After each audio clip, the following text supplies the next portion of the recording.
It is my privilege that we can continue our study about the family, and we have the title today, The Royal Love Song. And the ground of, or the basis of the study is the Song of Solomon.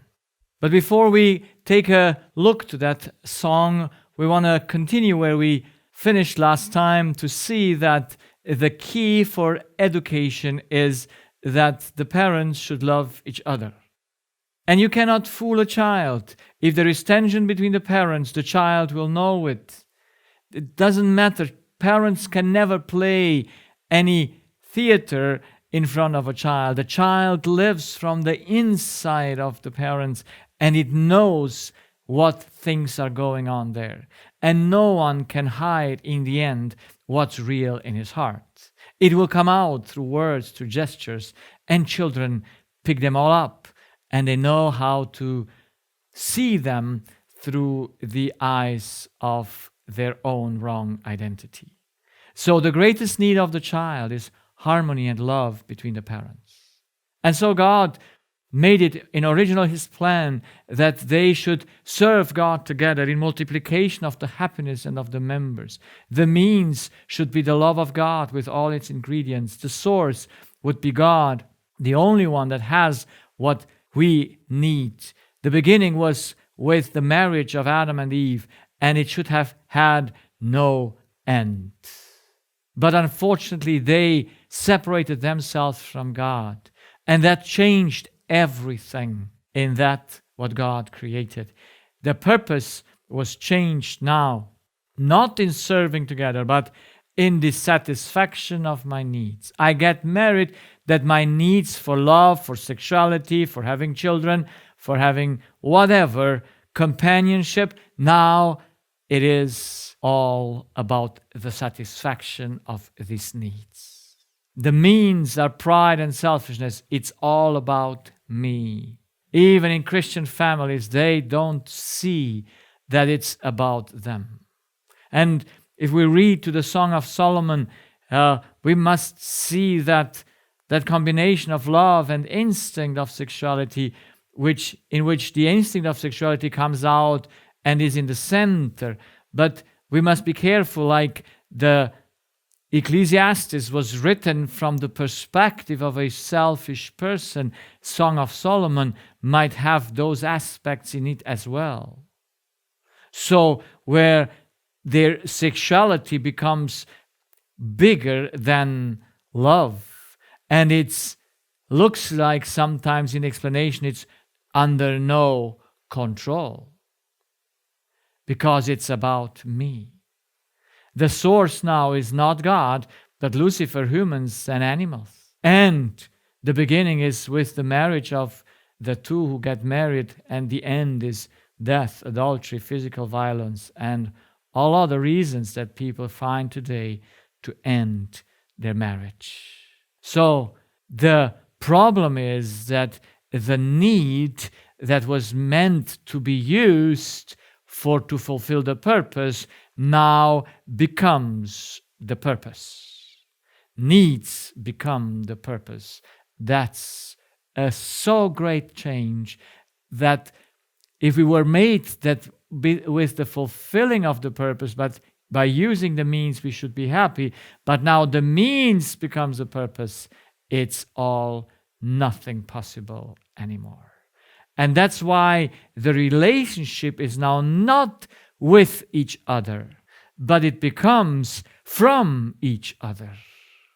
Now we do not marry to work together, but to eat each other, to live from the relationship, not in the relationship with the partner, using the means that God gave to be used. Looking at closer look, once again the same idea. The man should take from God as his wife also, and they would unite to give. The unity cannot be in taking, the unity is only in giving.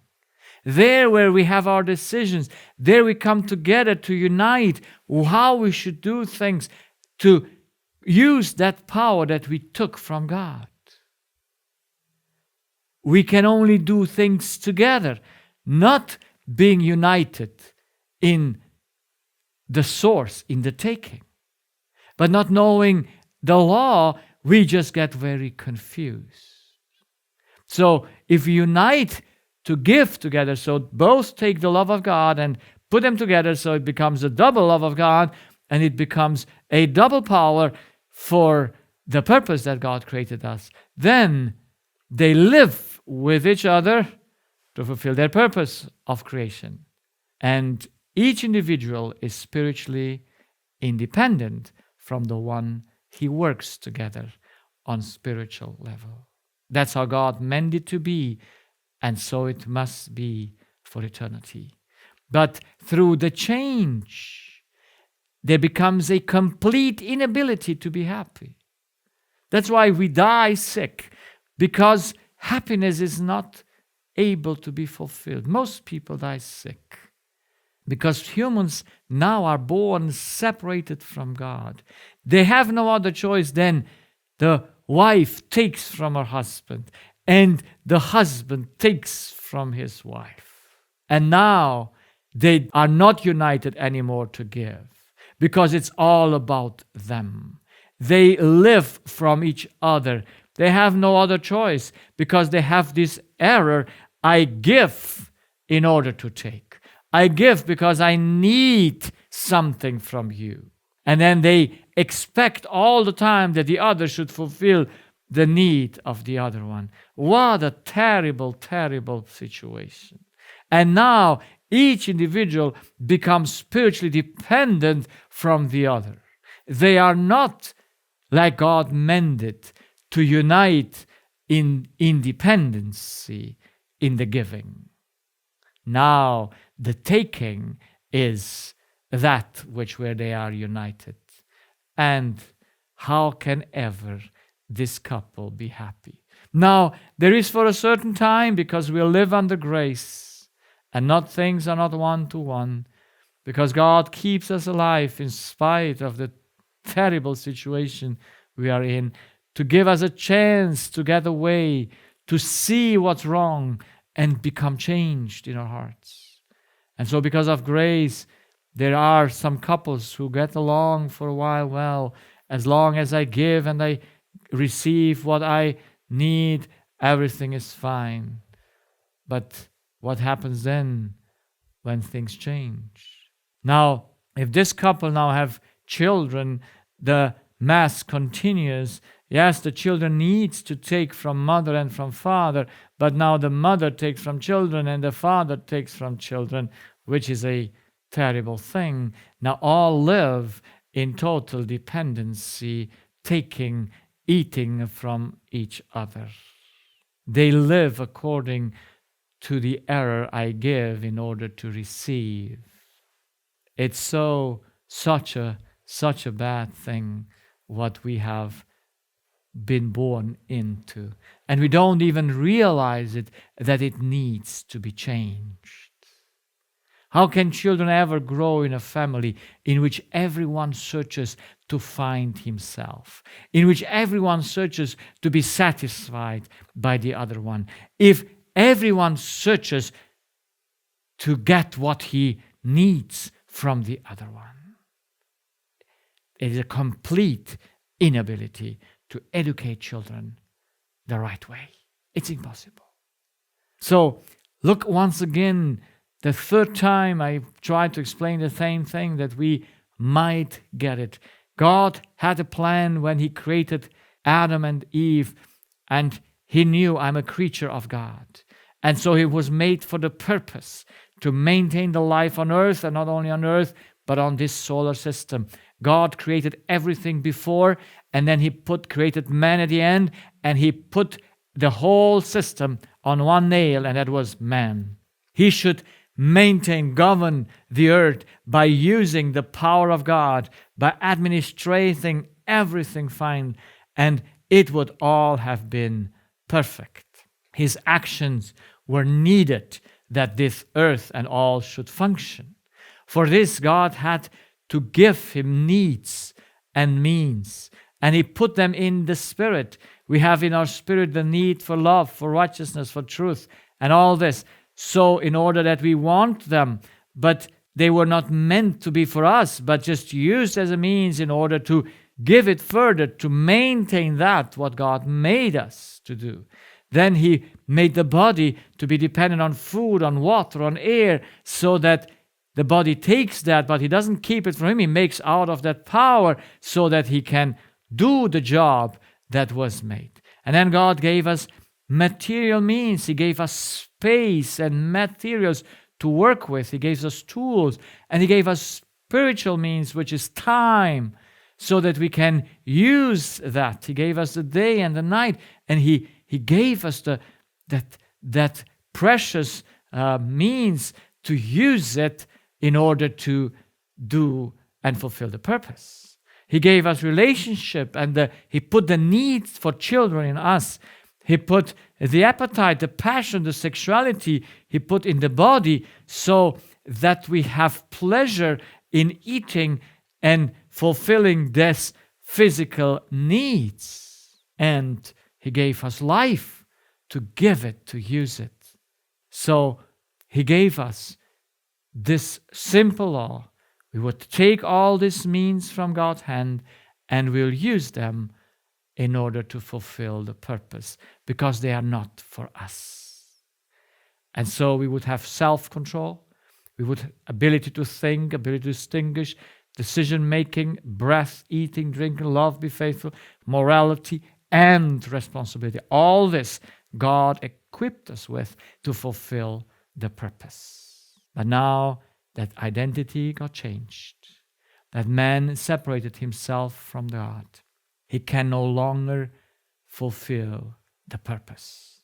He cannot be happy, because only in the fulfilling of the purpose happiness is found. Now he tries to keep the needs for himself. So all these good needs become the aim and purpose of life. When a man is born or a child is born, through the wrong identity, I am a god, he just goes in a way that is totally wrong. He is not able to govern his life, and he lives in the aim and purpose to fulfill all this. Love is for him, food is for him, sexuality and all the passions and the appetites are for him. Life is for him. It's a terrible, terrible situation. This change of identity. Now that humans do not live from God, but live from others, they don't even think that they live from others. They don't see it. But now their aim and purpose in life is that they should be fulfilled. And they don't know that fulfillment is just a result of fulfilling the purpose. And that is only possible by using the means in order to give them. So let's talk a little bit about sexuality, about intimacy. Now, intimacy was given to be only in a marriage relationship, never in another relationship. This is why this is the exclusive picture of us taking just from God. So here is the symbol of unicity of marriage, because there's only this one thing in marriage that is there in separation from all the other relationship. You don't have sex with your children or with your animals or with your neighbors. It's only in the family, not outside of it.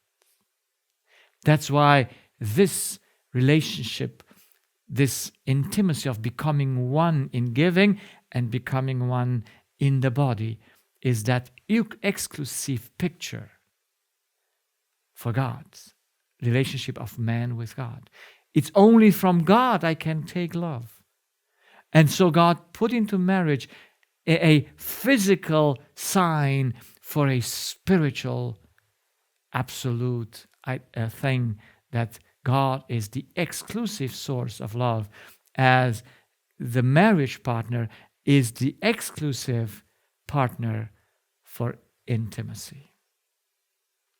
So God gave us this pleasure in us. He built the body to find pleasure in how the other looks, especially in man. He put the visual part of it. That's why he created Eve in a certain form so that it attracts man automatically.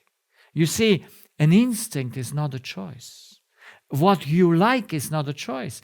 It comes with inheritance, and you might re-educate your taste, but you inherit it.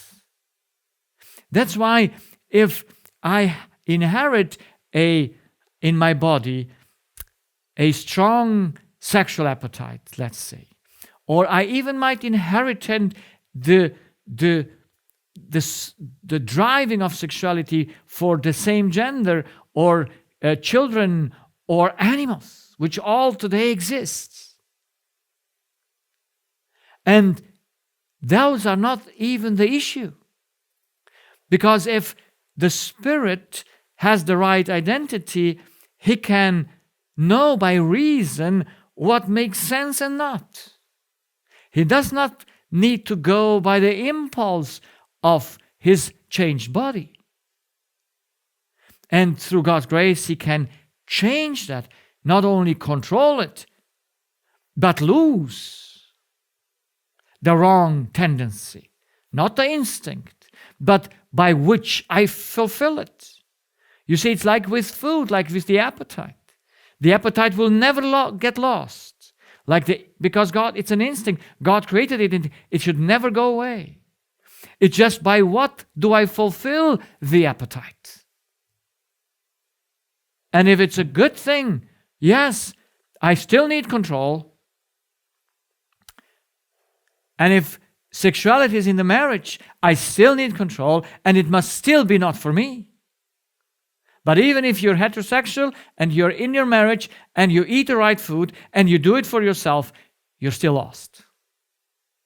Because it's about, is this the aim and purpose of life? Do I live for this? Or do I live to fulfill the call that God gave us to save the world? I mean, to be an example for salvation of others. We don't live for us, but we think we live for us as we think we are God's. So it's such a great change in our life that brought this misery in us. So sexuality is today the biggest issue, I would say. That's why psychologists paint the brain of a man just having a woman on it. And they say that all is about this multiplication, which is not a multiplication instinct. It's sexuality was not given just for multiplication. It was given to have a continuing relationship together between the two.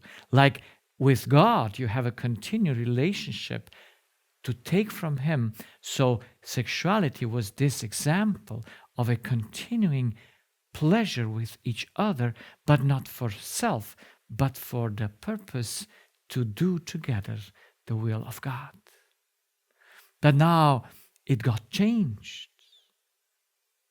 And you do it for you, and it becomes central. And it was central in my life, because even though I was born and raised in a Christian family, and my parents didn't get along well, yes, and that's why I had to do certain things to satisfy my sexuality when I got into puberty. Girls were all over in my head. And the drivenness to sexuality was primordial there. Even though I was reading my Bible and I did my Bible study. Because no one told me about what's in my heart. My mother said, don't do self-abuse, don't masturbate, don't look to that. She told us the things, but how to do it? Or what's the reason why I have no control over it? No one tells you.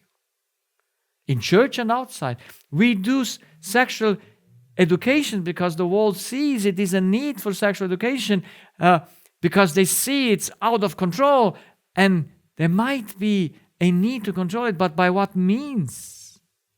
Because we must know where does the uncontrol come from, and it comes from the heart of man, in which the spirit of man thinks, to satisfy my sexuality is what I live for.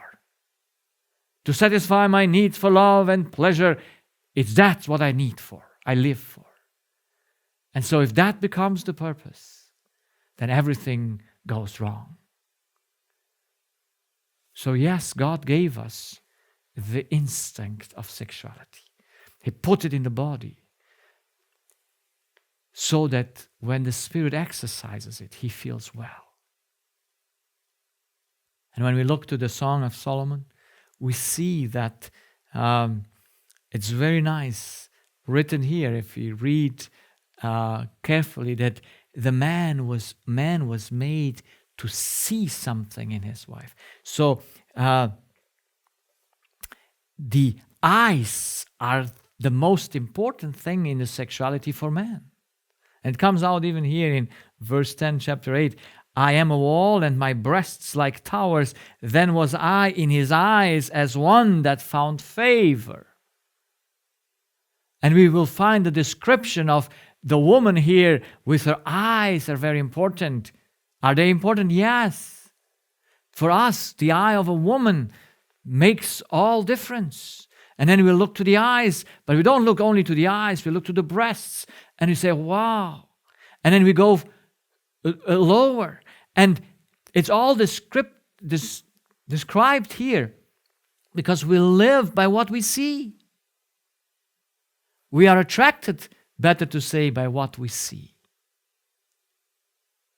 And here, this world today and fashion has made it possible. So women are so dressed today, they walk naked. I mean, they are dressed from top to down, but it's all on their body, and you can see every detail of those curves that God put in man to attract him to a woman. So it's even more attractive when they walk in their leggings tight on their body than if they would walk naked. If they would walk naked, you would not even pay attention much. But so your attention is aroused. And your fantasy, your imagination goes beyond what you see. So, yes, it is made like this. God made it that man should be attracted by what he sees. And women are more attracted by what they hear. And you whisper them nice words and they go up. They don't look so much to men. Well, today, yes. Man should also be well built. But you see, sometimes men, they have beautiful women, and you ask yourself, how did that woman like that man? But you never know what's in the head of a woman, so don't try to know it. But it's not so important for a woman how he looks. Like for man, it's all over. I had one day a patient, and she's a lady, and she said to me, my husband said, I should be happy that he married me, even though she had a sign on her skin by birth, like a pigmentation. So he was analyzing her and said, oh, you should be happy because I took you even though you have had this pigmentation here. Now that's ridiculous, of course. But that's a picture how we men look to it. Yes, we would like to have no wrong pigmentation body of a woman. That was made in Eden. But now, through the distortion of our identity, it becomes central. Because we think, this is what I need. This is what I have to watch the whole day. This is where my pleasure is fulfilled. And I just work because I need some money to do this or that. But the aim and purpose of life becomes the fulfilling of your sexuality. Because you think that's the fulfilling of life. And so men have many women and women have many men. And everyone runs. They think for love. But they are conducted by their instinct and have no control. And then it doesn't matter if you go to animals, if it's worse, of course, and to the same gender, which is all not natural, but you go to it, even if you go to the heterosexual, it's still wrong if that is your aim and purpose in life. This is the distortion, the brokenness of the body. The body is broken and it's destroyed by the wrong thinking of the spirit, by thinking he is a God. And so we are expecting and wanting those things to be fulfilled from others.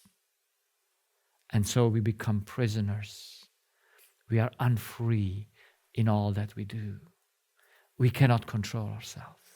Because why should we control? That's the purpose of life, to just have the pleasures. There is a need for a crucifixion of this I am God identity. It must be destroyed. The second Adam, the new identity, must be in our hearts. Only then we can come into a condition of freedom. Only then our sexual impulses, which God put in us, will be directed correctly, and reason will bear the sway. We will have control. I didn't have control before the cross, but after the 7th June 2003, when God gave me the power, He gave me that choice to choose Him instead of my wife as a love source, and He then came into my life, and He brought His power with Him to not see that central, what is just a additional need, a plus for our happiness and pleasure, but not the center of it. And so God did not take away my instinct nor my appetite, but He helps me to put the right thing in. He helps me to just have control over those things, and even to change the tastes, which is not also so easy, but it's possible. All tastes can be changed. They can be resetted. It's not that you have to remain with your tendency. It can be changed. And I can say it from my own experience. God is powerful. When He changes, when we become close to Him and our identity becomes again the real one, or even that we see ourselves as children of God, then everything in our lives will change. And thank God. Yes, it's a process. But what a power to become free, to not go after your addiction, that sexuality is not anymore primordial in your life. I still have the instinct, I still have the appetite, but He gave me back my control. And reason is before it, not after it. So there is no way as a family can work and live together except they become converted. A mother needs Christ to fulfill her mission in education. She needs to know how to build her and her children's character. That's why she needs to know what is wrong in men, what is there, what is distorted by that wrong identity. And she must know that children take over all her inner life and her habits. She must have habits that children can take safely from her. And of course, the father, if he's converted, he will overview and lead his family well. He will plan the processes and govern them according with love. And he will know that he is the model for all the way he lives. That if he's a so-called Christian, he will say, I am the God in this family and things have to work like I want to work them, and he becomes violent with a Christian name, then you know he has not been changed in his heart. He is just a deceived person who has not understood that something needs to change in his heart, that he needs to know who he is, that he needs to live and act out of God's love, because it's God's family, not his. He does not take property of it. He will not be dependent spiritually on her, and she will not be dependent on him. And they will not be dependent on their children, only their children on them. And they will educate them that the children should become independent of them and take from God and live like God wanted it. And there is a quote from Ellen White that says so nicely, parents cannot commit a greater sin than to allow their children to have nothing to do. The children soon learn to love idleness, and they grow up shiftless, useless men and women. When they are old enough to earn a living and find employment, they work in a lazy, droning way, yet expect to be paid as much as if they were faithful. There is a worldwide difference between this class of workers and those who realize that they must be faithful stewards.